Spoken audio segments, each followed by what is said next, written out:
And welcome back to Newsmax Prime. Let's take a look now at Gillies nightclub in Dallas, Texas. This is a live look where Donald Trump is speaking at a rally. Let's listen in. Thank you. I love you too. I love you too. Love you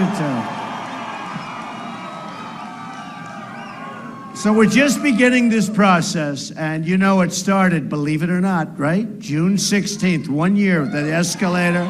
1 year, this is the 1 year anniversary, and we're gonna make it, hopefully we're gonna make it a worthwhile year. They're all talking about we've created a movement. Somebody said, doesn't make any difference how Donald Trump does from now on, because what he's done has never been done before. I said, like hell it doesn't make a difference, it makes a big difference. I am so looking forward to the debate. The debate, there's so much there. I am so looking forward to it. The debate with crooked Hillary, I assume she's going to be allowed. No, I assume she's going to be allowed to run. I mean, you tell me, you think that's a fair situation? Oh, boy. But one of those things, and Bernie's still out there.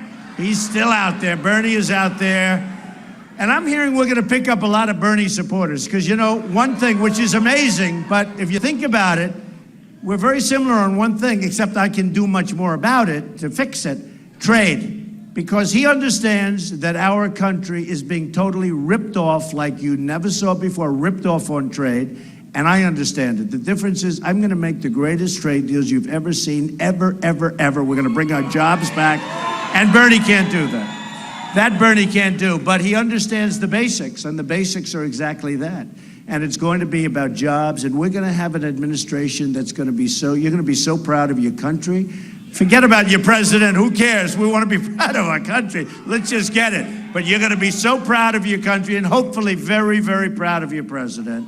And I watch this really horrible but professional campaign. I watch it, where Hillary gets up and says, you know, she reads that teleprompter, ba-ba, ba-ba, ba-ba, ba-ba. And then they say, it was a great presentation. What? And she's reading what they're telling her to read. But it won't be easy, because the press for this, you know, it's funny. I didn't love the press during the primaries. But now it's like brutal. These people are so one-sided. I have never seen, honestly, I've never seen, like as an example, there are 5,000 protesters. They just said it, one of them. I said, I asked my people, how many are there? Maybe 300, 400, or 500. And the thousands are the people. But this is what it is. It's so biased. It's so slanted. It's so one-sided. And all I can say is the people out there are really smart, because they get it. They understand what's going on. They understand what's going on.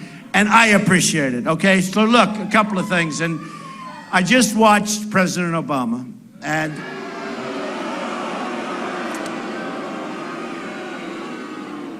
he does it a lot. He does it a lot, because we have one after another. We have tragedy after tragedy. And it's a tough situation.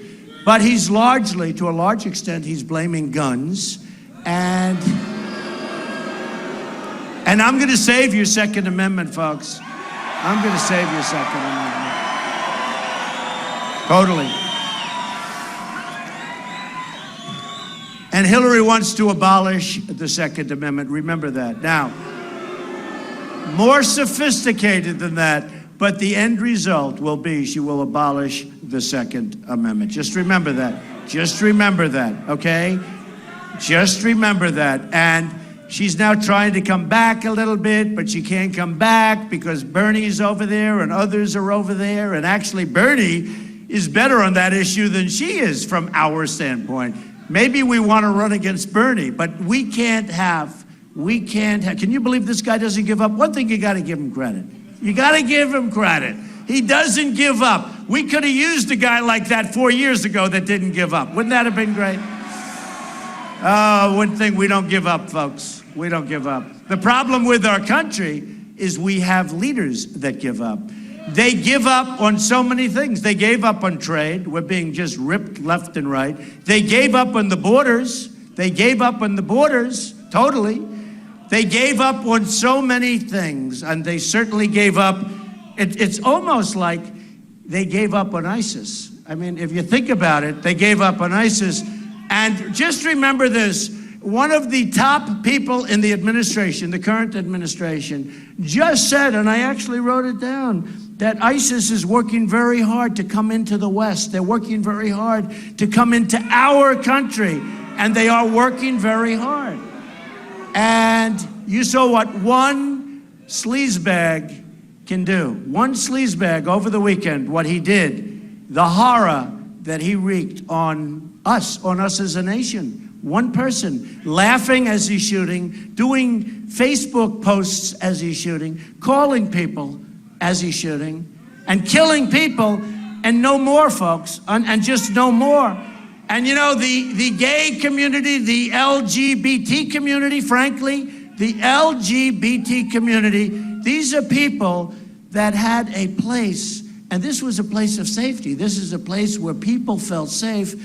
And if you think about it, what the violation that took place and that was allowed to take place, the violation that took place, and it's due to weakness. It's weakness on behalf of our leadership. It's weakness. People don't respect our country anymore. People don't respect our leadership anymore. People don't respect us anymore. But let me tell you, they're going to respect you folks, because things are going to change. Things are going to change. And we are going, I was against the war in Iraq, and I was against it from the beginning. They like to say, well, in 2003, and actually somebody said, even if it was in 2004, but the fact is I was against it at the very beginning, because I said it's going to destabilize the Middle East. And then what happened is I was right, unfortunately. You had two countries, Iran and Iraq, and they'd fight always, forever. They fight. They're the same.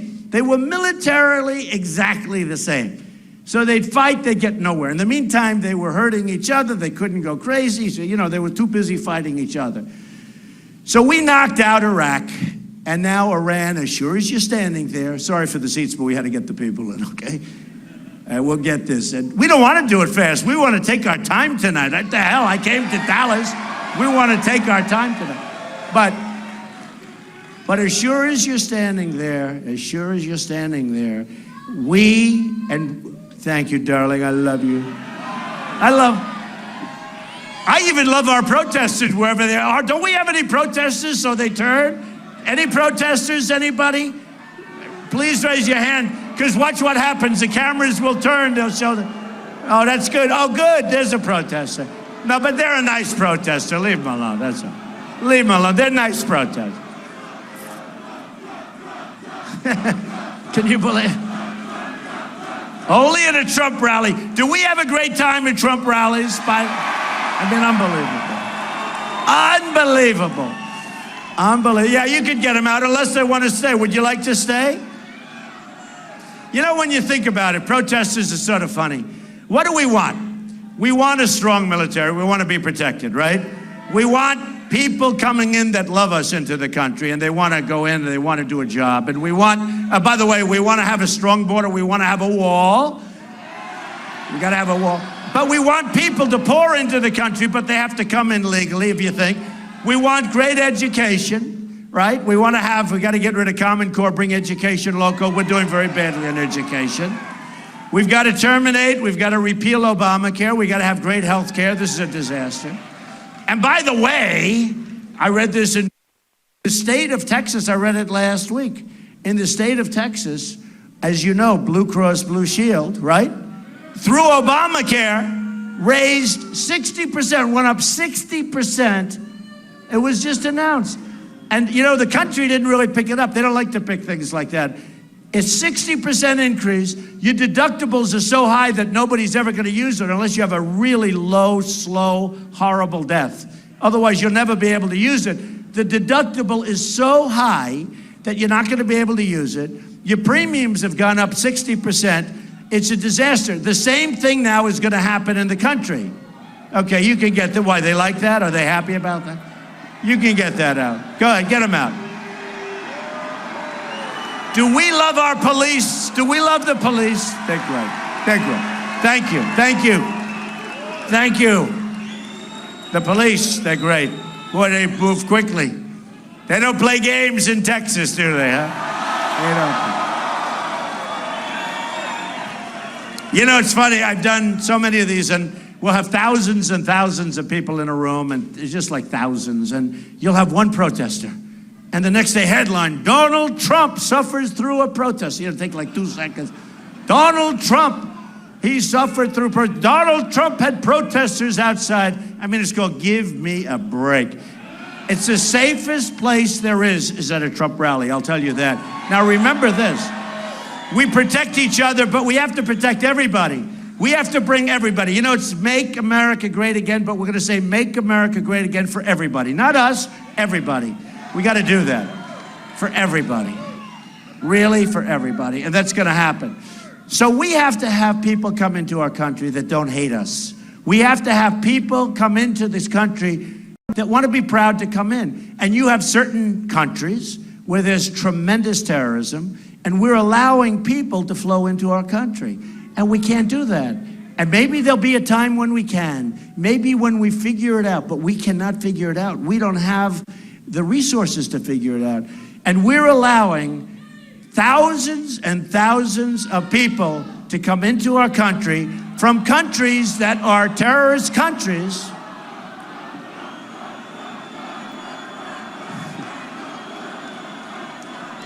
Do we love it? This can only happen to Trump, okay? This can only happen. Hello, all you people over there, I love you. They get the side angle, but that's okay. Hey, that sure as hell beats being outside, right? Right? You're happy, right? I've read about this place for a long time. Where's that horse? I want to go on the horse. I want to, hey, you want to hit the papers tomorrow? Let's get that horse. I'll ride that horse. The problem is, even if I make it, they'll say I fell off the horse and it was terrible. No, good place, good place. Good place and great, great people. Great, great people. The people of Texas. We just had a meeting and we had some fantastic folks. I mean, like Andy Beal Bank, one of the great business people. These are the people, by the way, Tom Benenson from Club Corporation. These are the people. You take somebody like Andy Beal, you put him in charge of China. Okay, Andy, do me a favor, renegotiate our trade deal. You know what we can all do? Go home, relax, have dinner. You will make some of the great deals. You say, what happened? Look at it. You make one deal like that. Look, I'll tell you. So we have to do a lot of things. Number one, we have to stop the wrong people. We have to stop people with hate in their heart from coming into our country.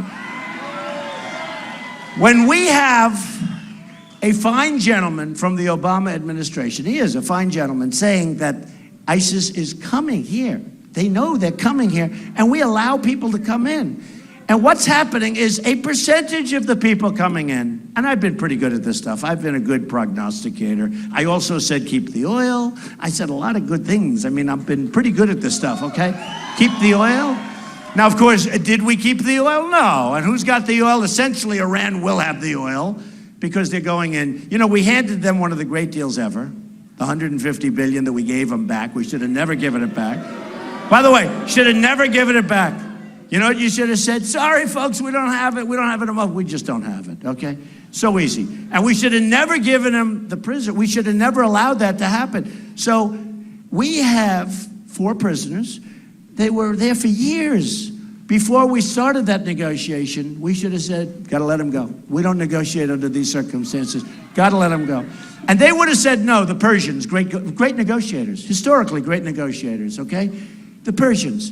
And he said, I said to him, you gotta let him go. And I kept saying, when are they gonna say, like, we're leaving the negotiation? They never left. The only time Kerry left the negotiation, at 73 years old, he participated in a bicycle race. Can you believe it? He fell off the bicycle and he broke his leg and he was like out of it.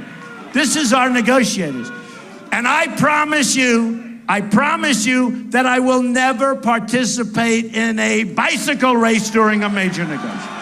I promise. But you know, in the Iran deal, and I say it to people, you say, gotta let our prisoners go. They're gonna say no. Gotta let them go. No. Then you say, sorry, we're leaving. You go out, you double up the sanctions. By the time your plane lands at one of our decrepit airports, they're all decrepit, you know, they're all falling apart. When you go over to the Middle East, you see some of those Middle Eastern countries, you want to see airports, I'll show you airports. You go over to China, you look at certain airports, you look at what they've done with bridges and tunnels and roadways. We're like a third world country, folks, okay? We're like a third world country. And you know what? We owe China right now $1.7 trillion. We owe Japan $1.6 trillion. What do? They sell the cars. It's like NASCAR. You know, the head of NASCAR, Brian France, great guy. He endorsed Trump, right? King Richard Petty yesterday endorsed. If you guys are like, do we love Richard Petty? He was up on the stage. You saw him. Yesterday, they said Richard Petty's a great guy. But so many great people. We have such great endorsements. And we have them from winners. And I'm actually thinking for the convention, you tell me, we have them from winners, like really, Dana White from UFC. You guys are like, I like UFC. Herschel Walker. We have them from everybody. We have them from all over the place. But we have such great endorsements. And I'm thinking about doing, Don King endorsed me 2 days ago. Big Don King. Big Don King. Don King likes Trump. What can I tell you, you know? That's okay. Don King's a good guy. But I don't know, I want him to be my manager, but he's a great guy. Don King's good. But you know what? We have such great endorsements. And by champions, by incredible champions. Hey, by the way, excuse me. We went to a place called Indiana, and Bobby Knight endorsed me. Boy, did that happen. Right? So many of the great people, Digger Phelps and just so many people have endorsed. And we're thinking about doing something Lou Holtz in Indiana. We're thinking about doing something that's different. Rather than listening to politicians talk, ladies and gentlemen, thank you very much, and everyone's falling asleep. Rather than doing that, we're thinking about this. She says, I love your hair. That's nice. That's the nicest thing that anybody's going to say about me.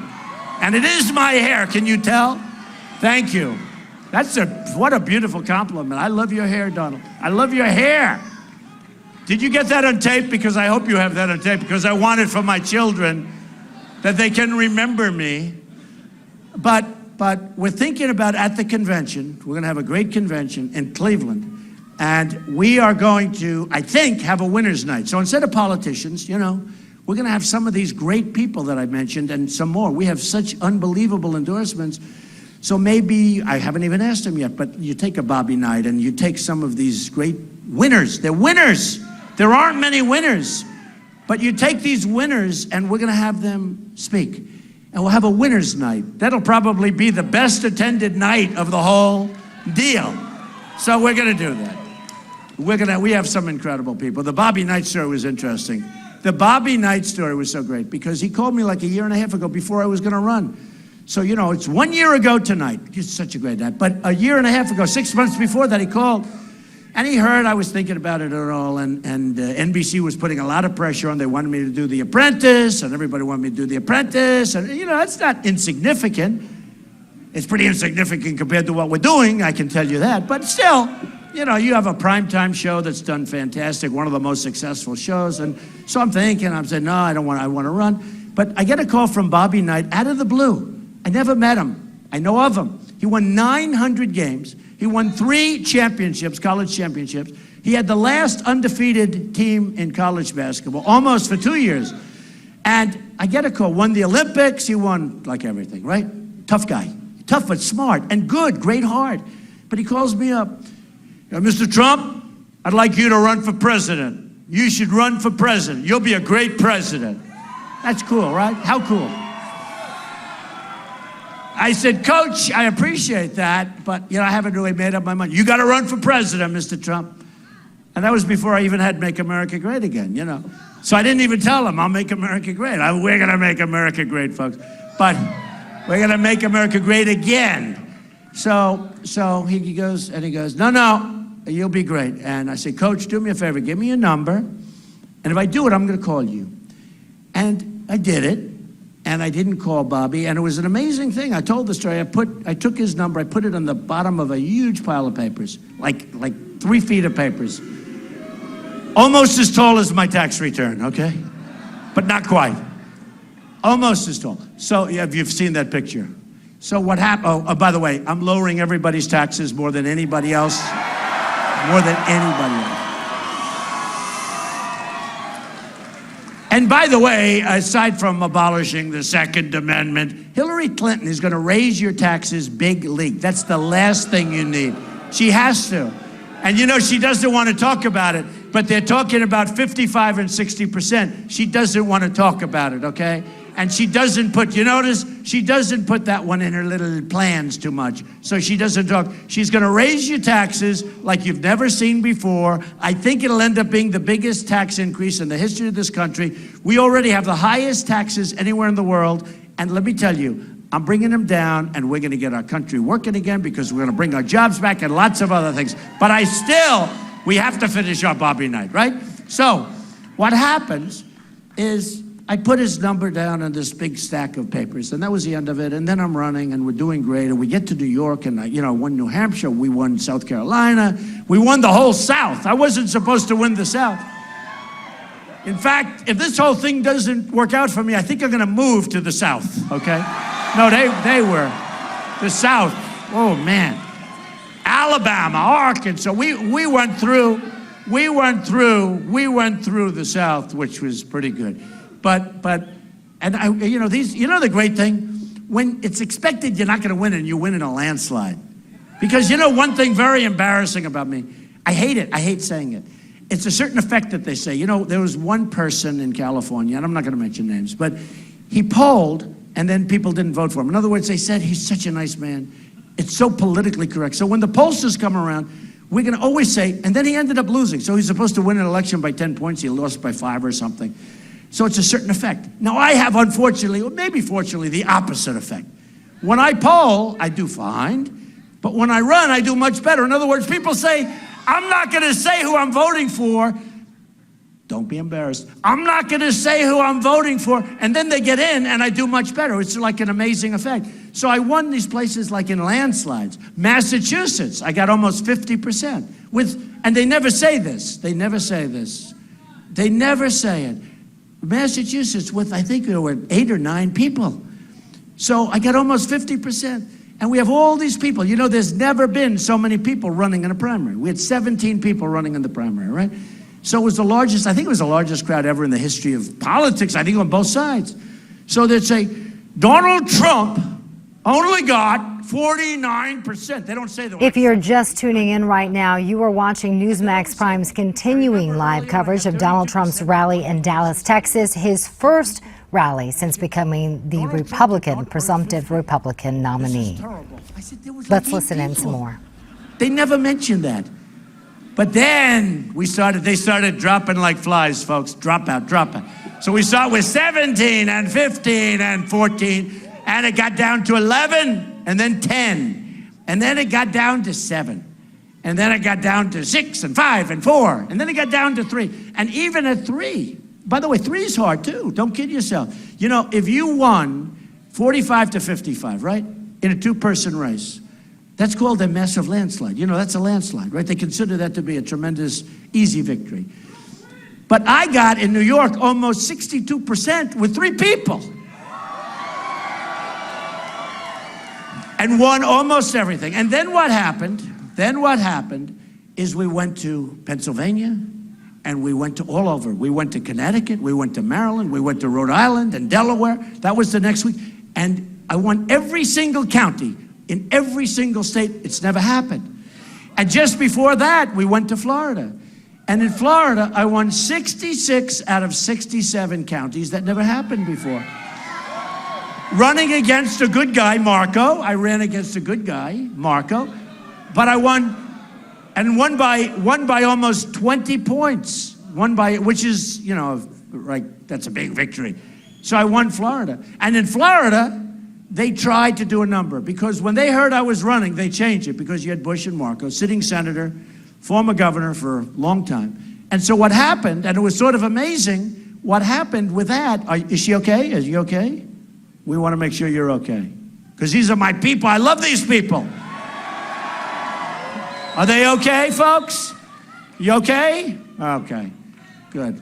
Because it's about 120 degrees outside. We had people, it was just on your news. And by the way, your NBC local affiliate treated me so nicely. I don't know who the hell these people are, but they treated me. I was watching your local news. I'm getting a little tired of cable. It's coming out of my ears. I can't watch. Variety, the big, the big magazine that covers entertainment. They said, Trump gives cable the biggest year ever in profits and viewers. And I'm saying, what do I get out of it? I get nothing out of it, right? What do we get out of it? Anyway, so we won all of these states. We won all of these states. But in Florida, what happened is they said Trump's running, so let's make it winner take all. That would mean that one of the professional politicians will win. They'll get all 99 delegates, right? So I said, I don't like that. That's not fair. So I immediately went wild, and I challenged it, and I sent legal, and we did everything. That's not fair. And then a poll came out, and it said Trump 48, and the other two like 11 and 12. I'm not knocking them. I'm just saying. I said, withdraw those letters immediately. And we won Florida in a massive landslide. We got all 99. Good, right? But what happened, so we won Pennsylvania and all that stuff, and literally we won every single county in every single state. It was incredible, that whole thing. And you know what I like about New York, what's cool about New York? They really know me well. And Florida too, Florida really knows me well. And Florida, I mean, I have a lot of people working in these places, and they know me, and they like me. That's sort of like verification. Does that make sense? If they know me in New York, oh, do they know me? They're so sick of me in New York. Do they know me? They love me. They gave me the biggest victory. That tells you something. You know, the people that know you, they're smart, they're tough, they get it, they're great people. But I go to New York, and honestly, I had very good competition. A governor and a senator were left. Both smart guys, good guys. And they worked hard. They worked very hard in New York. And I won by almost 62%. And when you get sick with three people, remember. And then in Pennsylvania, and then in California, you saw that 2 weeks ago, 78%, and they had a lot of lines. You know, there were a lot of little names that people don't take off where you can check them, et cetera, et cetera. But in Indiana, so everyone said, oh, he's going to win New York, and there's nothing we could do about that, which is good, right? That tells you something. But he's going to win New York. Oh, he's going to win Pennsylvania. He's going to win these states. But we're going to stop him in Indiana. And I went to Indiana a month before. It was smart. I went there and I made a speech, and I saw a crowd that was unbelievable. We filled up this massive basketball arena, and I said, wait a minute, this doesn't feel, that was 4 weeks before. And this was before even New York. I said, this doesn't feel to me like second place. You know, when you fill up an arena, but it doesn't feel, anyway, so we win these other states, and now the firewall, they all called it the firewall. The great firewall is going to be Indiana. That's where they're going to beat Trump, and then they're going to go on from there, and they're going to just clobber Trump. Except what happened, right? Maybe it was Bobby, but it was something. But all of a sudden, they started doing polls, and we're doing great. And then one of my people came up to me and said, sir, do you know Bobby Knight? Because they love him in Indiana. I said, do I know him? He called me. He wants to support me. I said, wait a minute. What a great idea I had. Let's call Bobby Knight. And I'm telling you, this is a true story. This is from God. I go over and I lift up this massive, it must be like 4,000 pages of stuff, old stuff. And I lift it up, and there's his number sitting on a little piece of paper like this, Bobby Knight. And I called Bobby Knight, and I said, Coach, he said, I've been waiting for you to call. What took you so long? Unbelievable, right? Isn't that unbelievable? I love that story. And he said, let's go. And I met him in Indiana, and I'm telling you, they heard he was going there, and I got an ovation, and he got an ovation like you wouldn't believe. And we won Indiana in a landslide, and then everybody just said, we're going home. This is too much. We're going home. So we got almost 14 million votes in the primaries, more than anybody in the history of the party. I mean, it was so incredible. It was such an amazing thing. And perhaps more importantly, although I'm not sure it is, but maybe it is, the party has expanded. We went up 70% in the primaries, 70%. And you know, with all the stuff you hear about Bernie, and by the way, I get by far the largest crowds. Bernie was second, in all fairness, way ahead of any other Republican. But we got by far, we had 35,000 people in Mobile, Alabama. We had 21,000 people when we had a little more time. You know, we had 3 days. Here we had a couple of, one day. I wish we took it again, but it wasn't available. But we had the Mavericks Arena, and we filled it up, 21,000 people. 21,000 people. And I will tell you, it has been such an honor. And then on television, you see pundits. You see people that hate me. They hate me more than anything in their life. They hate, go ahead, go home, that's okay. Go home to mommy. They're going home. They're so late. Why are they so late in the game? That's all right, don't hurt them, please. You know, I always say that now, don't hurt them. People don't get hurt. You ever notice that? They don't get hurt. Everybody protects themselves. It's great. So beautiful, honestly, it's what should happen in this country. That's what we need. That's what we need in this country, okay? That's what we need in this country. So the party has expanded greatly, and I mean, record-setting. All over the world they talk about it, by the way. But pundits that truly hate me, people that despise Donald Trump, you know, because number one, I mean, you watch this guy like Charles Krauthammer, who was a big war hawk. You know, he wanted us to go into Iraq. We should go into Iraq and bomb them and totally destabilize the Middle East, all that stuff. Look back. But he was another one. He said, Donald Trump will never run. He will never run. And then I ran. He said, oh, well, but he'll never win. So we started. You remember that? We went, and you know, you start at nothing because you're running. They haven't polled, you know. So I said, man, that's a bad poll. The first week I said, but I wasn't in it, so I felt better. I mean, I said, if I'm going to start with nothing, I'm in trouble. But in the second week, I think I had 6 or something, and then I had 7, then I had 12, then I had 18. And did you remember when they said, and this was against a lot of people, then I went up to 29, then I went up to 32 with all these people in it. But do you remember they kept saying, well, now he has reached the ceiling. He's got 6%, you know, the first week. He's got 6%. He has reached the ceiling. That's the highest he'll go, and that's all he deserves. Okay, fine. So I said, man, that's bad news if I reach the ceiling.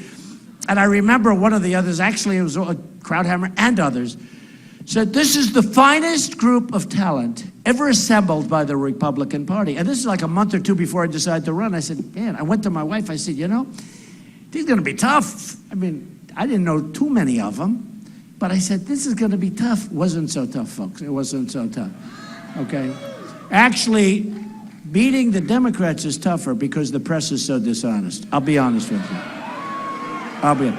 Beating the Democrats is tougher because the press, and I'll tell you why. But anyway, before I tell you why. So then what happens? We go to 6, and they say this is a ceiling. We go to 12, and they said, this is a ceiling. I was surprised he went this high. Next week, we go to 18. Then we go to 21, 24, 28, 32. And we finish off like at 78 in California and 62 in New York. And always they were saying, always, even when they started saying, boy, this is getting to be a pretty scary ceiling. You know, when they would go like, you know, you may be right. 32 may be a ceiling, but with all these people, and to have 32, and you know, you may be right, but I'll tell you what, this is getting to be a little bit scary, they're saying. So, you know what? So it's great. But here's what happens. Okay, here's what happens. The press lies. And let me give you an example.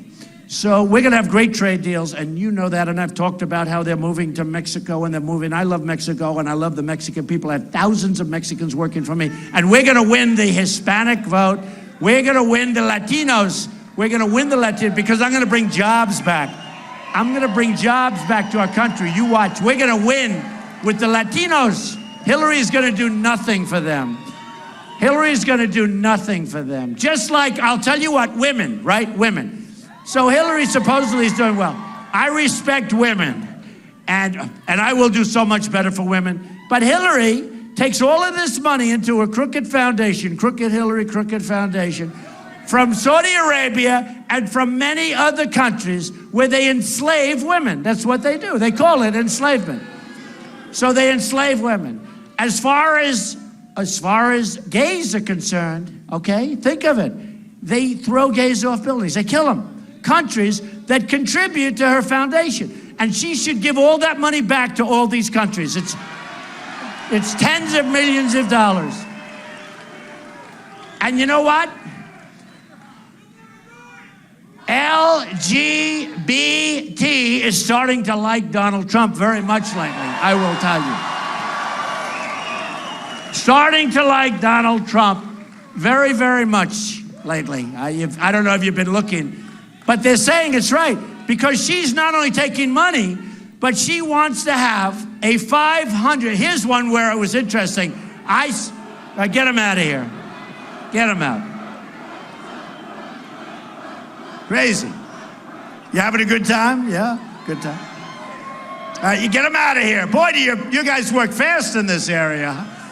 Oh. Let's give our police a hand. I'll tell you what, they're not treated properly. They're not treated properly. They do an amazing job. They do an amazing job. So LGBT, the gay community, they kill gays in these countries. And she wants to have a 500, it's interesting. I've been saying a 500% increase, and I was actually corrected. It's 550% increase over what Obama's allowing in. So you tell me, who's better for the gay community and who's better for women than Donald Trump? Believe me. Believe me. But I'll tell you how dishonest the press is. I'll tell you how totally dishonest they are. So things that you've never heard of. Go ahead, get them out of here, because I'm trying to make a nice point here. Get them out. Get them out of here. Right away. Bobby Knight. What do you think Bobby would do? Bobby would say, get him out of here. Bobby, winner, champ. We love winners. We do love winners, don't we, folks? Don't we want one? Hillary's making a speech on the economy next week. You know what? Her husband signed the worst bill, economically speaking, in the history of this country, NAFTA. It destroyed this country. It destroyed the manufacturing of this country. One of the worst bills ever signed from an economic standpoint of this. And you know what? He got away with it, but everybody that suffered with it, because when he signed it, other presidents that followed, it's wreaked havoc. You have to see New York State. You have to see New England. You have to see Pennsylvania. You have to see what NAFTA has done to these states. It's unbelievable how bad it's been. Unbelievable. So here's what happens, just to show you again the total dishonesty of these people. All right, get out of here. Go. Boom, boom. Go home. Go home. You should, they're so rude. They're so rude. It's our place. Now, I could have him arrested, but I don't want to do that. I don't want to ruin his life. Yeah, get that guy out, please. Get him out. Get him out of here. Go home. Go home to your parents. I don't think I'll ever be getting his vote. Do you agree? Thank you. So, folks, seriously. So we protect these nations. Now, we're a debtor nation.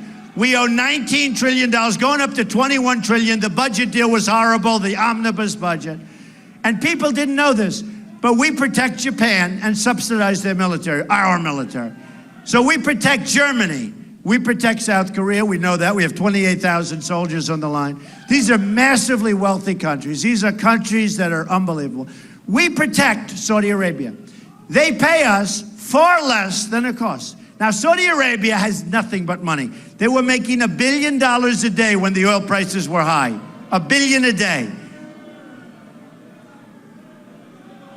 Yeah, get them out. It's okay. Oh, it's the same guy. The same guy with the cowboy hat. He's got a cowboy hat. I love the cowboy hats, but I like the Make America Great hats too. Hey. The protester just gave me an idea. We'll say, make America great again on a cowboy hat, right? Where are my people?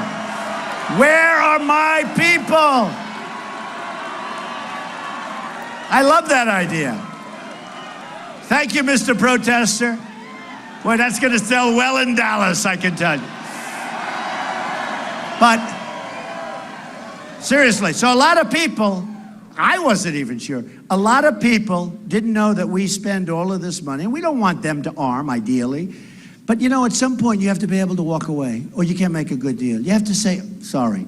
But we pretend, look, it's hard to believe. We protect militarily Japan. Now, we have a treaty with Japan. If we're attacked, they don't have to help us. If they're attacked, what do? Start World War III. Okay, good deal. That's like a typical deal for the United States, right? We protect Japan and Germany and South Korea. We protect Saudi Arabia and others, okay?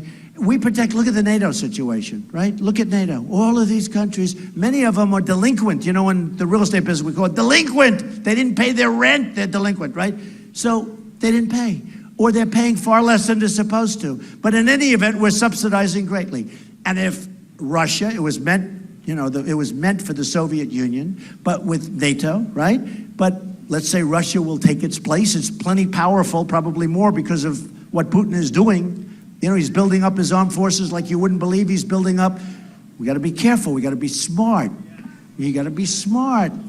And he said a lot of good things about me. Remember during the debate, and they wanted me to renounce him. I said, a guy calls me a genius, and I'm going to renounce. I'm not going to renounce him. And you have been watching Newsmax Prime's continuing coverage of Donald Trump's rally in Dallas, Texas. This was his first rally in Texas since becoming the presumptive Republican presidential nominee. He has covered a plethora of topics tonight, including jobs, trade, gun control, Obamacare, immigration. He in particular focused on Bernie Sanders, hoping to garner up some of the people that supported Bernie Sanders. And again, we heard that term, crooked Hillary. Will it stick? Thank you so much for watching this edition of Newsmax Prime. We'll be back here tomorrow night for another one. Have a great night.